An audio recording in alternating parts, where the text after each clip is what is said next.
La materia orgánica supone casi el 40% de los residuos que se generan en el domicilio. Es por ello que en 2017 la comarca del Alto Gállego impulsó un proyecto piloto a través del cual se daban las herramientas necesarias para elaborar compost casero. Este año se cumple ya la tercera campaña. Estamos hablando es que de una manera natural, porque es un proceso que se produce en la naturaleza a través del compost, actúan unos microorganismos y lo que conseguimos, esa materia orgánica se transforme en compost, que al mismo tiempo pues, es un abono natural de mucha calidad. Estamos evitando, por otro lado, que esa materia pues, la tengamos que recoger, la tengamos que transportar y la tengamos que transformar, con lo cual al final son todos beneficios para el medio ambiente. En total se han distribuido 150 compostadoras domésticas, pero se pretende llegar hasta las 175 a final de año. Sí que me lo había planteado e incluso pensé en comprar una compostadora yo mismo o hacérmela.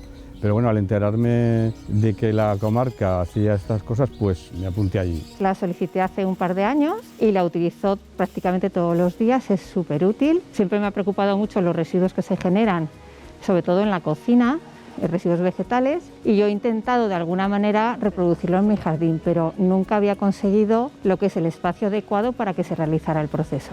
Los usuarios reciben en sus casas una compostadora con capacidad para 400 litros, un cubo marrón y un aireador, así como las instrucciones para elaborar el compost. Tienes que ir echando en el compost lo que es en el recipiente, productos de uso de cocina, por ejemplo, pues peladuras de patatas, zanahorias, de las alcachofas, y combinarlo con un producto un poquito más seco para que se produzca un equilibrio de humedad dentro de lo que es la composición que produce la generación del compost. Si el proceso de combustión y de reciclaje de los productos se produce y está equilibrado, no tiene por qué producir ni olores ni producir ningún tipo de molestia.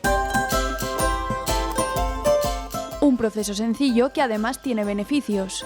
Va a ser la primera vez que lo saque y yo creo que ahora es el momento adecuado porque vamos a empezar a plantar flores y aquí en el jardín pues lo uso bastante. Pues la ventaja en principio sería económica, aunque yo creo que esa no es la...